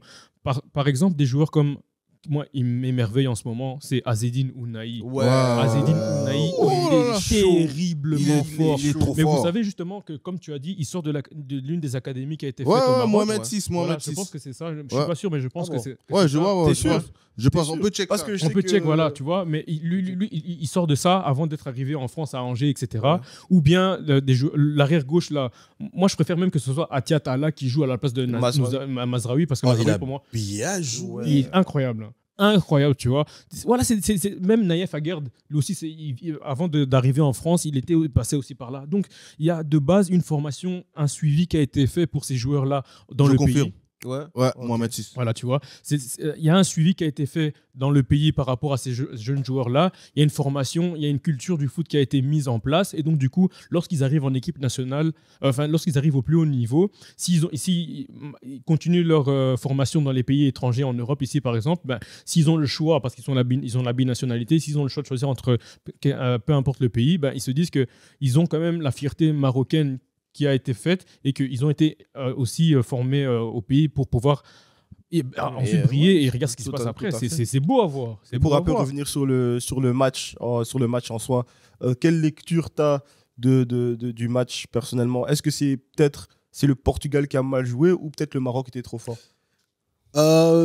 Moi, je donne tout le crédit au Maroc parce que je me dis, si tu arrives à bloquer Bruno Fernandes et Bernardo Silva comme ça, avec un mid-block, pour moi, j'ai plus rien à dire. Parce que je me disais, regarde, il y a une grande différence entre l'Espagne et le Portugal. L'Espagne aime avoir le ballon, faire circuler le ballon, mais genre, il n'y a pas de profondeur. Donc, ils veulent pas donner des passes jusque devant le but, après, ils veulent marquer. Or que le Portugal, tu as un peu de profondeur. Avec le Ramos, on a vu ça contre la Suisse. Le 6A, tu donnes des passes en profondeur, tu as des Léao qui peuvent être là, tu as, comment il s'appelle, Guerrero, et Dalot de l'autre côté aussi, ils étaient vraiment en train d'avancer. Mais tu voyais même, les 5 premières minutes, ils avaient commencé à faire ça, mais même là, ça tenait pas. Ouais. Et moi, je me dis, si tu arrives à faire ça, si tu as un niveau que tu bloques même les joueurs qui sont toujours en train de bouger, tu mérites tout mon respect. Ouais, et moi, je tiens à rajouter aussi, quand tu regardes même le match, les changements que Walid Regragui qui fait, à part le numéro 21, on va pas parler de lui, mais les autres changements. Cheddar, on va pas parler de lui parce qu'il va un peu gâcher l'ambiance. Non, mais quand tu regardes les changements qu'il fait, qui a l'audace de, par exemple, il y a des joueurs qui se blessent, comme des Saïs, non, Aguerd qui s'est blessé, le Mazraoui qui est pas là. Donc, c'est-à-dire qu'il y a des joueurs vraiment importants dans l'effectif en défense qui sont pas là, même au milieu de terrain. On se dit, OK, Maroc, ils vont choke. Mais encore une fois, ils te mettent des joueurs de Casablanca et ils sont là, ils se donnent à fond et on manque pas cette différence. Et c'est ça vraiment que j'ai aimé au Maroc parce qu'il y avait vraiment un truc que le Maroc, qui est d'autres équipes nationales, il n'y a pas. C'est vraiment en mode les remplaçants, ils rentrent. À part le numéro 21, mais il n'y a pas de différence. En mode, c'est la même chose, c'est la même consistance, il n'y a rien qui change au jeu. Et tu gardes 1-0 pendant je ne sais pas combien de temps face au Portugal, face à des individualités qui te dribblent et qui te marquent. C'est louable, frère. Et ils n'ont encaissé aucun goal, à part un but contre leur camp. C'est vrai, je pense que c'est la seule. C'est la meilleure défense. C'est la seule équipe depuis le début de cette Coupe du Monde qui a pas encaissé de but comme ça. C'est la meilleure défense. Même Léao, je me rappelle une action où il essaie de passer, il est perdu. Il regarde de gauche à droite, même au-dessus. Qu'est-ce que je vais faire aujourd'hui? Tu passes pas. Hakimi, c'est une révélation pour moi. Parce que moi, j'ai toujours dit, offensivement, il est trop fort, défensivement, c'est assez médiocre. Mais aujourd'hui, j'ai vu à la Coupe du Monde, Hakimi, c'est quelque chose. Même Mazraoui, il m'a choqué. Et même là, le bas gauche, Atitala, le match qu'il nous a fait, frère, c'était homme du match. Offensivement, avec Ounahi, offensivement, défensivement, ils étaient là. Le Maroc, tu vois, c'est le Maroc. Ils avaient un vrai neuf. Comme à Lewandowski, c'est fini. Ou des Kane ou quoi. C'est fini, frère. Quelle équipe, frère? Qui va parler avec eux? Parce que tu sais, c'est qui m'épate, c'est le coach, en fait. C'est la discipline qu'il a mis aux joueurs. Aux joueurs. En 3 mois. C'est trop. Mais aussi, c'est que j'aime bien, c'est genre, dès que les Marocains ils ont la balle, ils courent à 5 direct. Et tout le monde sait directement là où doit se placer, tout le monde sait directement là où doit se mettre, comment on va courir, tout ça. Dès qu'ils ont un coup franc, dès qu'il y a un corner, il y a tout. Genre, en fait, c'est tellement facile pour ces joueurs et ils sont tous tellement à l'aise que même moi, je crois, en tant que coach, je crois que je vais juste m'asseoir et je regarde. Mais je pense, sans te couper, mais je pense que le coach, il a mis cet état d'esprit en mode notre équipe est assez forte pour aller au bout. Ouais. Oui.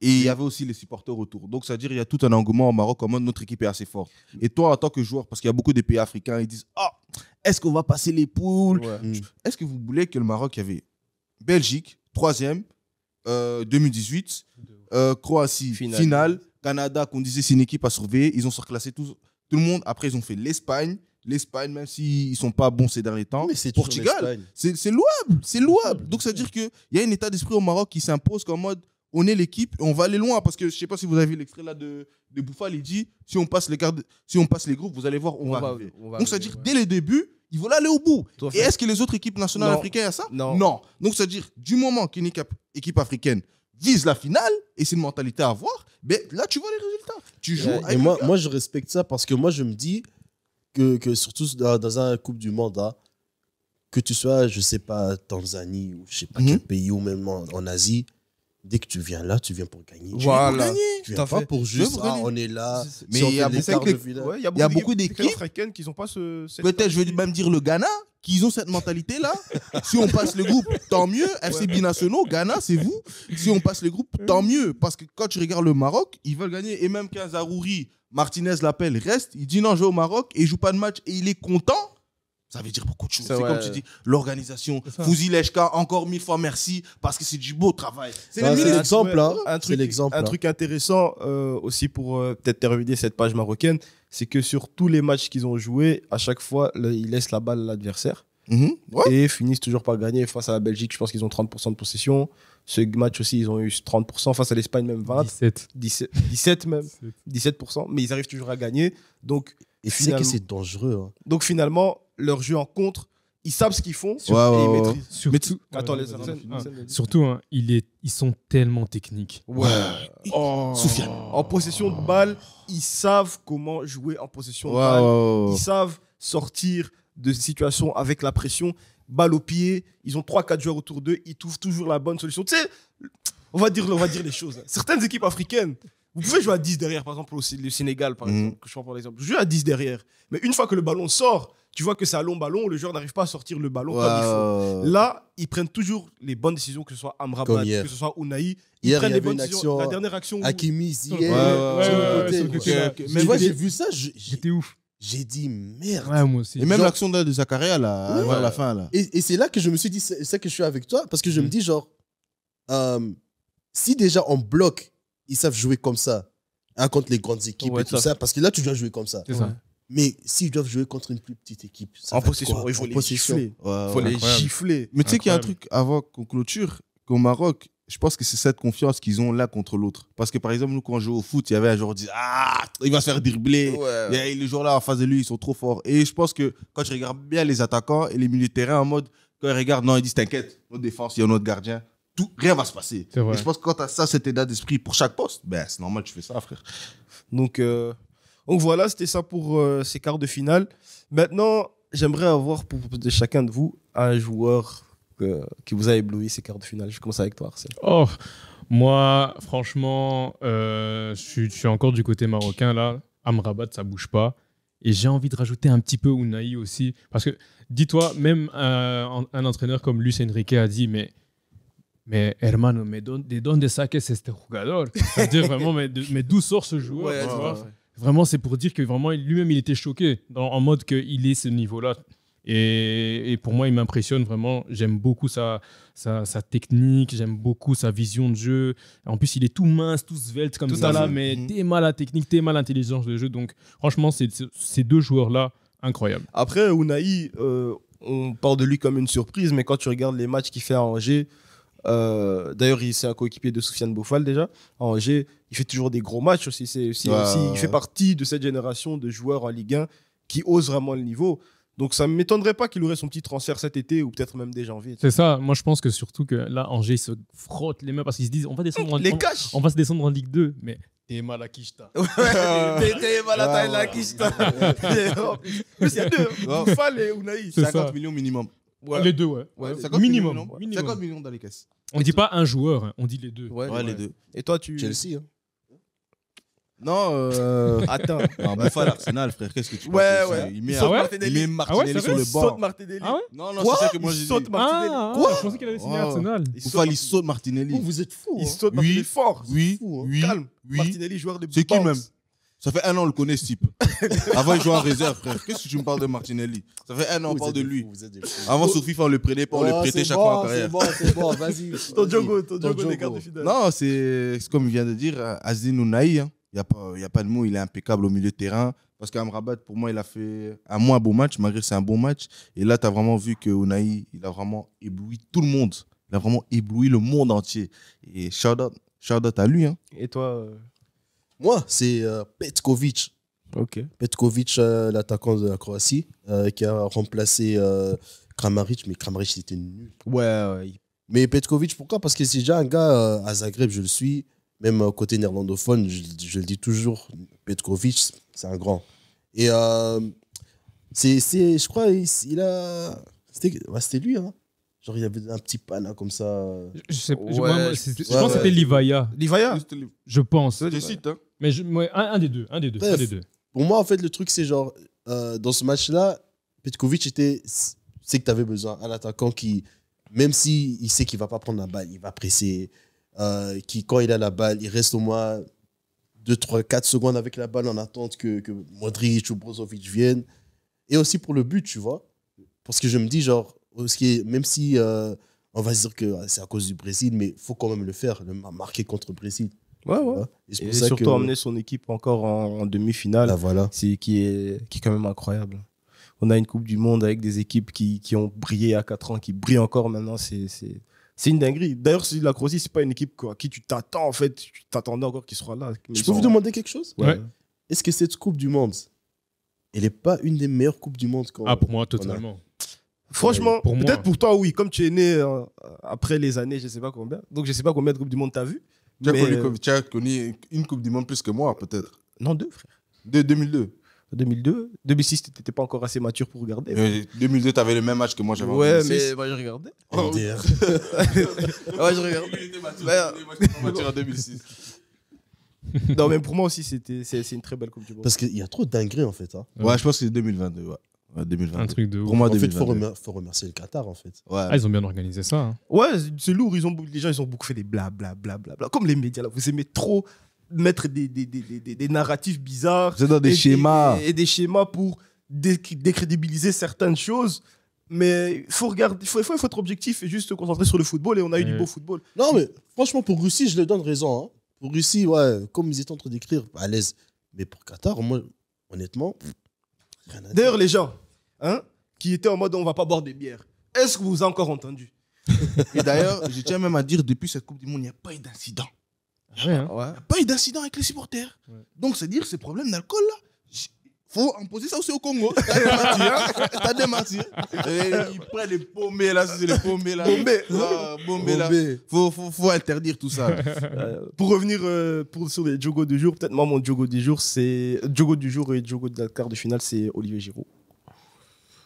Olivier Giroud, attaquant du Christ, continue à prier. Il faut envoyer les prières comme ça, nous aussi on va briller dans nos professions. MDR. Parce que lui, C'est qui son pasteur? il y a là-bas. Ouais. C'est Cospien. Denis Lessie. Cospien. C'est qui t'a dit? Ouais, t'inquiète. Pétale.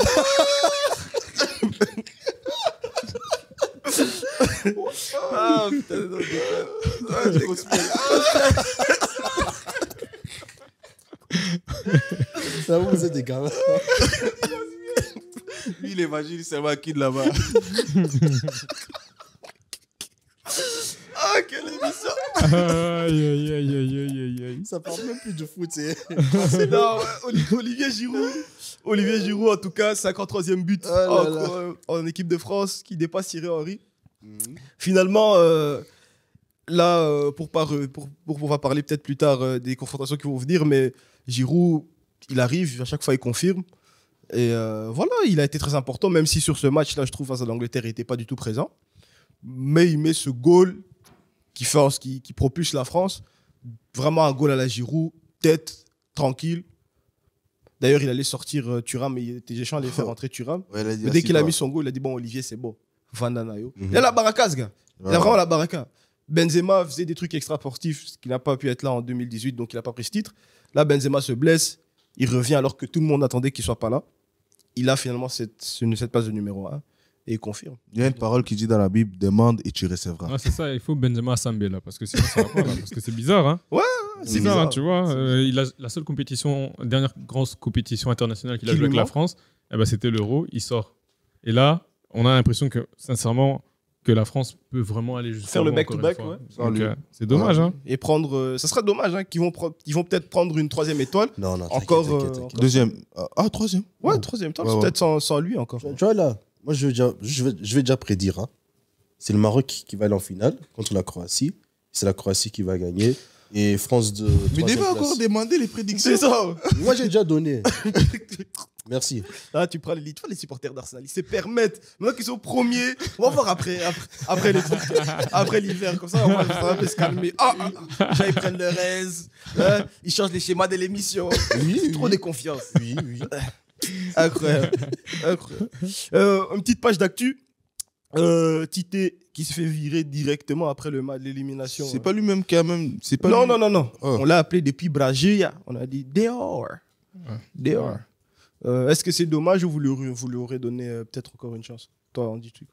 Non, je crois que avec l'effectif que tu as, avec tout ce que tu as comme joueur, comme staff, comme tout, tu as tout le temps R9 qui est là avec vous et tout. Genre, tu peux pas te permettre à être éliminé en quart. Désolé. Et toi, Aaron, tu dis quoi? Bah, c'est mérité, mais après, on va toujours revenir sur l'éternel point qu'il y a beaucoup de sélectionneurs qui n'ont pas le niveau de leur équipe nationale. De ouf. Bah, c'est ça le plus grand problème. C'est ça le plus grand problème et on va revenir. Donc, Tite, est-ce qu'il a vraiment l'étoffe pour gérer le Brésil? Non. Est-ce que ça m'étonne qu'on le vire? Non. Maintenant, trouver quelqu'un pour le remplacer et ce sera pas mieux. Je vous l'ai dit déjà. Et toi Du même avis qu'Aaron. Vraiment du même avis que lui, dans le sens où le Brésil, c'est une armada. C'est une armada à quasiment tous les postes, je pense. Ils doivent faire mieux. Il a eu la chance 2 fois, il n'a pas réussi. Donc voilà, à partir d'un moment où ça ne fonctionne plus, il faut simplement essayer autre chose. Tout à fait. Le prochain point que j'ai, c'est après l'élimination du Portugal face au Maroc, on a vu Cristiano Ronaldo en larmes quitter le terrain. Peut-être sa dernière aussi, je pense sa dernière Coupe du Monde. Sa dernière peut-être grosse compétition, parce que je sais, là, il a réussi son contrat avec Manchester. C'est pas sûr qu'il va reprendre le foot dans un club. Donc, on ne sait pas. Cristiano Ronaldo, sa dernière compétition, quel bilan on fait peut-être de lui avec le Portugal en Coupe du Monde? Un bilan positif ou négatif? En Coupe du Monde? En Coupe du Monde, peut-être en Coupe du Monde, ouais, cette Coupe du Monde, en Coupe du Monde en général, et peut-être après, si on peut rajouter son bilan peut-être avec l'équipe nationale du Portugal. Tu sais, Cristiano, c'est difficile comme sujet. Hein.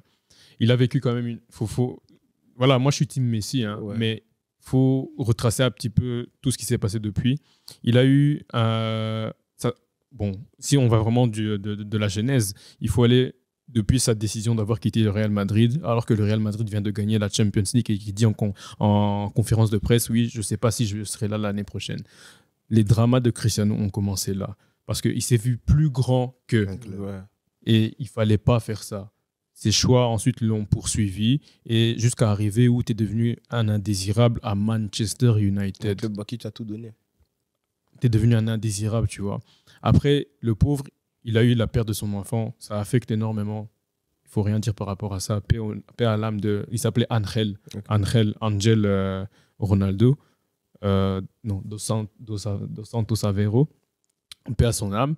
Mais pendant tout l'été aussi, il a cherché à se vendre et à chercher un nouveau club parce qu'il voulait partir de Manchester United vu qu'ils n'allaient pas jouer la Champions League.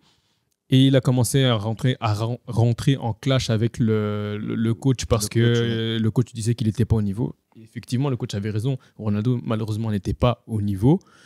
Et il a fait l'interview avec Piers Morgan qui a vraiment, alors là, vraiment gâché absolument tout, selon moi. Il n'aurait pas dû faire ce genre de choses-là. Même si tu es quelqu'un qui dit la vérité, qui a besoin de sortir les choses, c'était le truc de trop.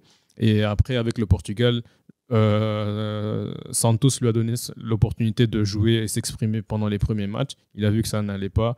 Le match suivant, il met Gonzalo Ramos, le petit met triplé, en plus on gagne 6-1, on joue bien, etc. Donc comment tu veux que l'entraîneur ne puisse pas reconduire l'équipe avec qui il a senti les meilleures sensations?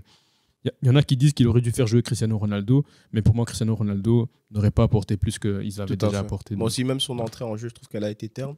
Mais je suis triste. Franchement, voir une légende et un grand joueur comme lui sortir comme ça, pleurer, être vraiment abattu et se dire que c'est peut-être sa dernière Coupe du Monde et que ça, en fait, son histoire liée au football, comment elle est en train de se terminer, ça devient triste. Pour moi aussi, c'est après l'épisode de cet été, je pense qu'il aurait dû peut-être se dire ok, j'arrête le ballon rond et je sors par la grande porte. Parce que là, ça comme Arsène dit, c'est une accumulation des choses. Et ça fait que son image un peu se terne par rapport à sa légende. Toi, tu dis quoi? Je suis vraiment très, très, très triste, hein, malgré les problèmes que j'ai avec Ronaldo personnel depuis son départ au Real. Mais quand tu vois, par exemple, quand tu quittes, tu divorces. Il y a des problèmes personnels là. Oui, j'ai des problèmes personnels avec lui. Quand tu divorces avec ta femme et tu vois ça ne va pas aussi dans sa vie, ça te rend automatiquement triste. Surtout cette image-là, en mode, et les médias sont ingrats. Les médias sont ingrats. Donc, ça veut dire, même par rapport à sa Coupe du Monde qu'il a fait, c'était pas wow. Mais comment les gens vous lynchent Ronaldo, vous le respectez pas. Moi, je suis un grand supporter du Real. Ok, tu nous as trahis. Mais respectez Cristiano Ronaldo. J'étais un âme. Respectez-le. Ce type, c'est quand même, je sais pas, 5 ballons d'or. 5 ballons d'or. Je sais pas combien de Ligue des Champions. Avec le Portugal, si tu fais le bilan avec l'équipe qu'il a toujours eu, il n'a pas eu des grandes équipes. Hein. Il a fait Nations League, il a fait Euro. Vous respectez le joueur. Et puis là, la façon comment se fout de sa gueule. Frère, le mec, il a perdu un enfant. Hein. Ouais. Je sais pas si vous réfléchissez, le bouc, il a perdu un enfant. Donc, c'est-à-dire que c'est normal qu'automatiquement, les performances sont pas avec. Et c'est vrai que, comme tu as dit, après l'histoire de Manchester, il fallait qu'il arrête le foot. Parce que là, la façon comment il quitte le foot, c'est triste, man. Ouais. Ça me touche. Ouais. Franchement, moi aussi, ça me touche. C'est l'effet que ça me fait. Et toi, Andy? Vous avez tout dit. Hein. Vous avez tout dit. Moi, j'ai pas trop à rajouter. C'est juste que je crois qu'il doit aussi... Je ne vais pas dire que je ne connais pas son environnement, mais je crois qu'il n'a pas un environnement qui est trop honnête avec lui, très objectif. Je crois qu'il a beaucoup de gens qui sont toujours d'accord avec lui, quelque chose comme ça, parce que dans un environnement sain et tout, je ne crois pas qu'il aurait fait toutes les choses qu'il a fait. Parce que c'est que Arsène l'a dit tout à l'heure, le problème, ça a commencé quand il a quitté le Real, quand il s'est cru au-dessus d'un institut, d'une institution, du moment que tu as ça en tête, c'est très chaud. Ouais, c'est fini. Du moment que tu te sens même supérieur au Real de Madrid, tu vas aller à la Juventus. Juventus, c'est qui pour toi? D'ailleurs, tout leur bord doit démissionner. Là, ils ont des problèmes. Tu vas aller à Manchester. Il dit la vérité. Tu vas aller à Manchester.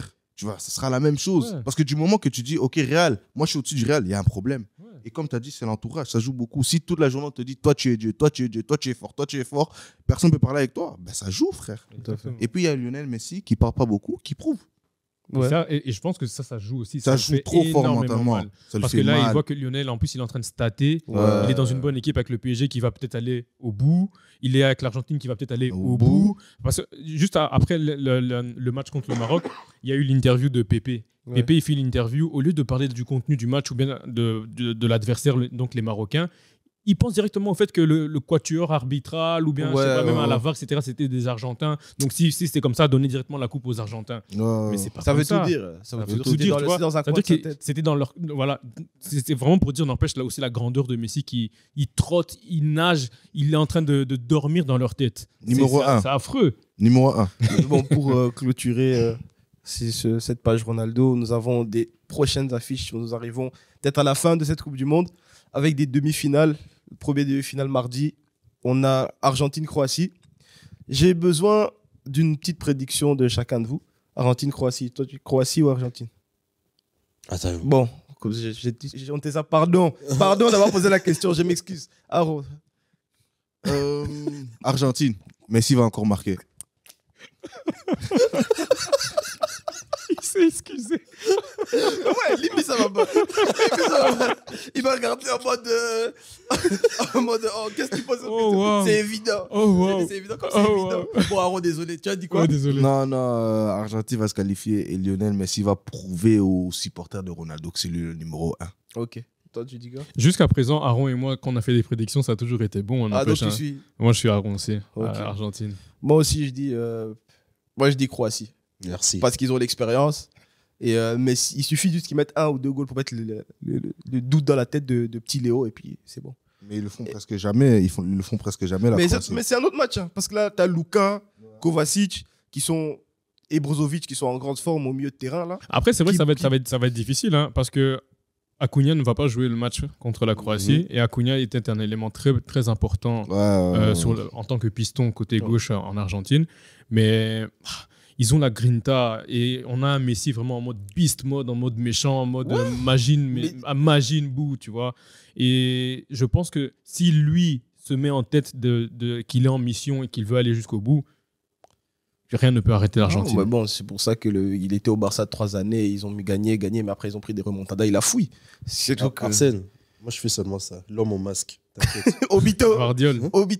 Guardiola. Ah, pardon, désolé, C'est qui, référence Obito? Naruto. Ouais. Ah non, Il y a qui a compris. Non, Obito, bien sûr, je connais, mais comme lui parlait directement du match, j'ai directement pensé à Guardiola. Ah, vos mangas là. Ouais. À ton âge. On a ça dans la peau, mon cher. C'est ça. T'as vu, lui, il a un tatouage. Shuriken. Elle est tiède au Shuriken. Messi va te mettre la même chose. Moi aussi, je pense que la Croatie va aller en finale. Après, nous avons mercredi, France-Maroc. Un petit derby aussi pour les Marocains. Toi, tu penses quoi, France-Maroc? Alors, là, depuis le Sahara occidental, on voit que le Maroc est en train de mener sa croisade à travers toute l'Europe de l'Ouest. Donc, ils ont commencé par l'Espagne. Ensuite, ils ont commencé par la jeunesse d'abord avec la Belgique. Ensuite, ils sont passés par l'Espagne. Ils arrivent à la côte ibérique avec le Portugal. Ils sont en train de remonter vers les Gaulois avec la France. Commentateur 1800. On est dans l'année 1800 là. C'est ça. La croisade donc des cheikhs et des rois marocains. Donc, je pense que ils ont déjà le stade qui sera acquis à leur cause parce qu'ils jouent à domicile. Tout à fait. Ça, il faut le dire, ils jouent à domicile. Si ils ont l'opportunité de récupérer au moins ne fût-ce que Romain Saiz, ils auront une bonne assise et une bonne défense. Donc, je pense que c'est la Coupe du Monde. C'est un match en jeu. C'est un match où tout peut se passer. Il y a 90 minutes qui sont en jeu. Même si la France est très, très, très, très, très forte, je pense que le Maroc peut créer la surprise. Et toi?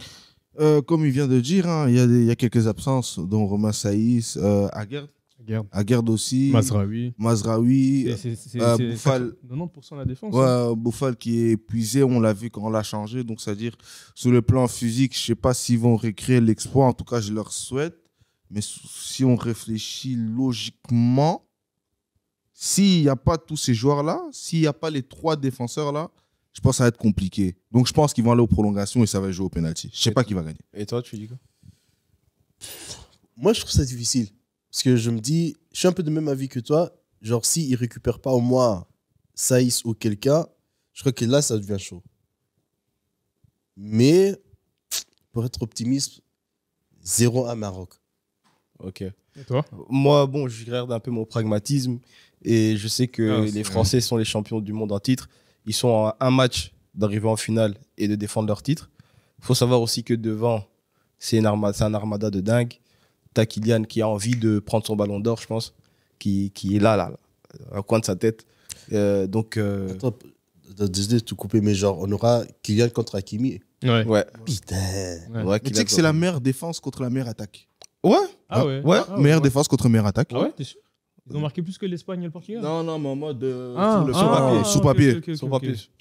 Ok. Mais moi, je donne quand même un avantage à la France. Le Maroc, franchement, ils m'ont fait plaisir aussi.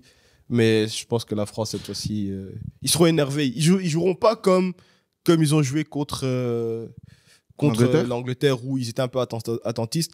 Là, le Maroc va encore essayer de jouer un schéma d'outsider. Mais là, Deschamps, s'il dit, bon, les gars, prenez le ballon et jouez, je pense que... Et ils sont solides aussi avec Tchouaméni et Rabiot aussi qui ont la grinta. Je pense que même en contre, les Marocains aura un peu difficile. Il suffit juste qu'il y ait un éclat et puis de Kylian, ou peut-être un Tchouaméni qui frappe depuis cette deuxième ligne, un Giroud qui est bon de la tête, un Ousmane qui donne des beaux centres, Griezmann aussi qui est en train de faire une très bonne compétition. Ça sera un beau duel aussi au milieu avec Amrabat. Pour moi, c'est le meilleur joueur de la France. Hein. Donc, Griezmann, hein. Ouais. Il revient vraiment, il revient fort. En 10, il est bon. Hein. En 10, il est bon. Moi, je le trouve pas. Moi, je trouve qu'il il joue relayeur un peu comme ça parce qu'il est partout sur le terrain et il transperce des lignes, il fait des assists, il court partout. Donc, en fait, il refait ce qu'il faisait avant à l'Atlético même Madrid, la Sociedad, vers la fin. Ouais, voilà. Donc, il revient à un bon niveau. Griezmann aussi qui revient à un bon niveau, donc je donne un peu un petit avantage à la France. Voilà. Une petite dernière question pour clôturer notre émission BX Doha. On a été là pendant au moins presque 2 heures d'émission. J'espère que vous n'êtes pas fatigués de nous entendre, parce qu'on arrive encore pour les demi-finales et les finales. Qui sera champion du monde? Telle est la question. Moi, j'ai dit 3e étoile, Macron va encore rempiler. Même s'il y a des délestages en France, ils vont prendre la 3e étoile juste parce qu'il y a des problèmes au pays. Ils vont prendre cette 3e étoile. Toi, je dis quoi? Croatia. Le vainqueur du match, Maroc-France, sera champion du monde. Ok. Et toi? En fait, ça va paraître un peu comme si j'étais contradictoire par rapport à mes propos quand tu as demandé qui sera gagnant entre le Maroc et la France. Mais parce que si on veut vibrer, on veut espérer, donc du coup, je dis que le Maroc va passer, c'est ce que j'ai dit. Mais si on veut rester rationnel et être dans le pragmatisme, la France. Donc pour moi, c'est la France qui sera championne du monde. Et peut-être la Mais après, Lionel Messi est l'élément perturbateur. Non, jamais. Si il arrive en finale, tout peut arriver. Non, mais en finale, il va perdre calmement. J'annule. Tranquille. On verra. Quoi qu'il arrive, ça sera une finale historique parce qu'une 3e étoile pour la France, ça sera historique surtout par rapport au back-to-back. Et si, par exemple, Lionel Messi prend cette Coupe du Monde-là, il n'y aura plus de discussion par rapport à qui est le meilleur de Mais le back-to-back n'a jamais été fait dans le foot. Et Kiki a envie... Tu vois, Kiki, il est arrogant. Il a déjà dit à ses coéquipiers, les gars, écoutez-moi, il y a mon sponsor Adidas qui a dit... En plus, ils ont une vraie chanson, hein, les Argentins. Ouais. Oh là là là là, je dois vous la faire écouter. Ah, des trucs des Nigérians là, avec Kylian Mbappé et tout? Non, pas ça. Non, Ça, c'est raciste, hein. Je me disais, quelle chanson il parle? Non, c'est Muchacho, ahora no volvimos a ilusionar. Quiero ganar la tercera. Quiero ser campeón mundial. Y con Diego. C'est trop un péché. Non, mais c'est une chanson. C'est une chanson. En tout cas, et franchement, c'est une chanson. Si tu écoutes la hincha argentine dans le stade, tu l'entends et franchement, c'est entraînant. Ok. En tout cas, je passe un message avec J'ai Dream, tu es au studio. Hein. Il commence 10 fois. Ouais. Voilà. Ils sont après. On veut un nouveau hit pour écouter au Bloody. Ah, mais truc Jesse Matador, il a essayé, il s'est fait terminer sur les réseaux. Lui, depuis il a fait une chanson. Allez voir sur Twitter, il a essayé une chanson, il s'est fait terminer. Les stats qu'il a sur ses tweets, c'est abusé quand même. Bon, Bandeko, Missa et Silly. Donne-moi une rivière. Moi, tu craques, ouais. Ok. De nulle part. Quelle émission. Bon, merci, c'était BX Doha. Et on se retrouve prochainement avec vos analystes. Merci Arsène. Merci mon gars. Merci Aro. Et merci à Diki Seba. La merveille. Tokos. Bonne soirée. Ciao. C'est des choses. Bet first. First and fast.